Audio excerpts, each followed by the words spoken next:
दोस्तों नमस्कार, राम राम, जय श्री राम और जय माता दी। मैं हूँ अश्विनी मगोत्रा और आप देख रहे हैं अपना पसंदीदा न्यूज़ चैनल जम्मू तरकश।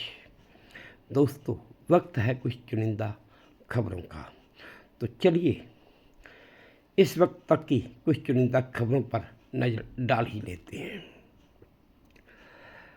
अब दिल्ली, बिहार के बाद उड़ीसा और सिक्किम में भी भूकंप के तेज झटके महसूस किए गए हैं।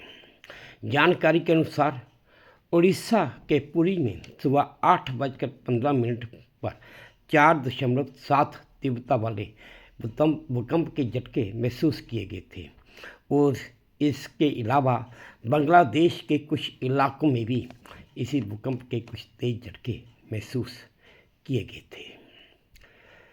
दूसरी तरफ भारत के प्रधानमंत्री नरेंद्र मोदी ने भी लोगों से इस भूकंप को लेकर एक अपील की है।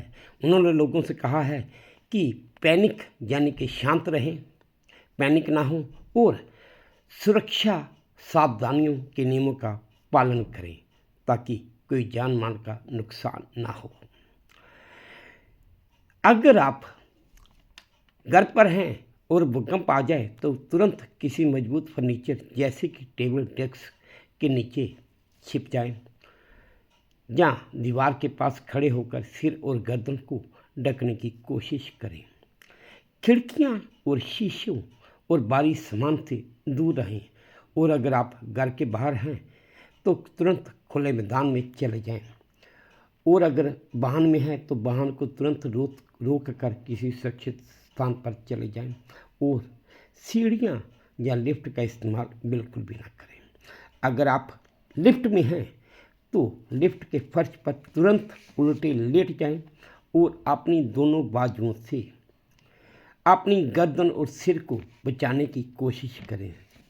ये थे कुछ तरीके जो मैंने आपको अपनी नॉलेज के मुताबिक भूकंप से बचने के लिए बता दिए। दूसरी खबर ये है कि यूक्रेन के राष्ट्रपति व्लादिमीर ज़ेलेंस्की ने अमेरिका की ऑफर जो उसके खनिज भंडारों में 50% की हिस्सेदारी मांग रही थी उसको ठुकरा दिया है। यूक्रेन ने इस ऑफर को ये कहकर ठुकराया कि अमेरिका ने उन्हें रूस के खिलाफ युद्ध में सुरक्षा देने की कोई गारंटी नहीं दी है, तो इसलिए वे अपने खनिज पदार्थों में रूस अमेरिका की हिस्सेदारी की ऑफर को ठुकरा रहे हैं और वो उसे इसमें बिल्कुल भी कोई भी हिस्सा नहीं देंगे। चलिए रुक करते हैं तीसरी खबर का। फिल्म प्रोड्यूसर एकता कपूर, उनके पिता जतिंदर कपूर और माँ शोभा और एकता के OTT प्लेटफॉर्म LTT बालाजी के खिलाफ यूट्यूबर विकास फाटक यानी कि हिंदुस्तानी भाव ने एक कोर्ट में एक शिकायत दर्ज कराई है कि बालाजी की एक सीरीज एपिसोड में एक जवान को सेक्सुअल एक्टिविटी करते दिखाया गया और कोर्ट ने 9 मई तक जांच करके रिपोर्ट करने के लिए आदेश भी पारित कर दिए हैं। ये थी एकता कपूर के खिलाफ एक कंप्लेंट की जानकारी। चौथी खबर ये है कि दुनिया के सबसे अमीर बिजनेसमैन एलन मस्क के पिता, जो अक्सर विवादों में घिरे रहते हैं, उन्होंने अमेरिका के पूर्व राष्ट्रपति बराक ओबामा और उनकी पत्नी मिशेल ओबामा को लेकर एक बहुत ही चौंकाने वाला दावा किया है। उन्होंने कहा है कि मिशेल ओबामा एक पुरुष हैं जो महिलाओं की तरह कपड़े पहनती हैं और साथ ही उन्होंने ये भी कहा है कि उनके पति यानी कि अमेरिका के पूर्व राष्ट्रपति बराक ओबामा एक गए हैं। दूसरी तरफ उन्होंने यानी कि एलन मस्क के पिता ने ये भी कहा है कि एलन एक अच्छे पिता नहीं हैं। उनके कई बच्चे हैं, उनका पहला बच्चा जो उनकी नैनी यानी कि बच्चे की देखभाल करने वाली मेड के साथ पास ही रहता था, उसकी मृत्यु हो गई, लेकिन वो उसके पास नहीं था। उन्होंने ये भी कहा कि एलन अपने बच्चों के लिए मौजूद ही नहीं है।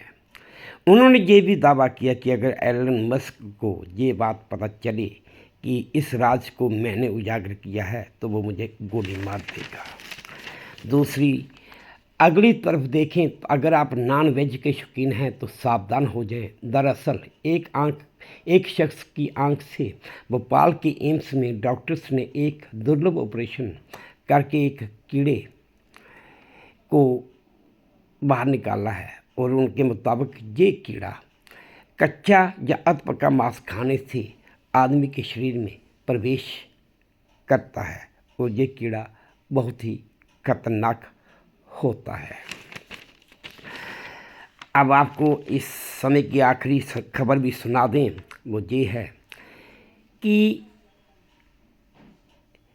मध्य प्रदेश के एक छोटे से गांव नादलेटा के रहने वाले ललित पाटीदार, जो कि अब वर्ल्ड फेमस हो गए हैं क्योंकि उनका नाम अब Guinness book of world records में दर्ज हो गया है।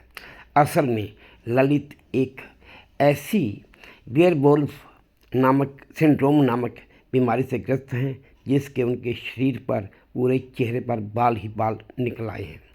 कुछ लोग तो उन्हें हनुमान का अवतार मानकर पूजते हैं और वहीं कुछ लोग उनसे डरते भी हैं और कुछ लोग उनका मजाक भी उड़ाते हैं। पर अब जो लोग उनका मजाक उड़ाते थे वो उनके दोस्त बन गए हैं क्योंकि वो अब वर्ल्ड फेमस हो चुके हैं। तो दोस्तों, ये थी आज की कुछ चुनिंदा खबरें। अगर आपको अच्छी लगी हों तो प्रार्थना है कि मेरे इस चैनल को लाइक कीजिए, सब्सक्राइब कीजिए और शेयर भी कीजिए। इसी उम्मीद के साथ आपसे विदा लेता हूँ कि आप अपना भी ध्यान रखेंगे, इस देश का भी ध्यान रखेंगे और बड़ी जल्द हम आपसे दोबारा अपने अगले वीडियो में मुलाकात भी करेंगे। कुछ और जानकारी चाहते हो तो प्लीज़ ज़रूर बताएं। धन्यवाद।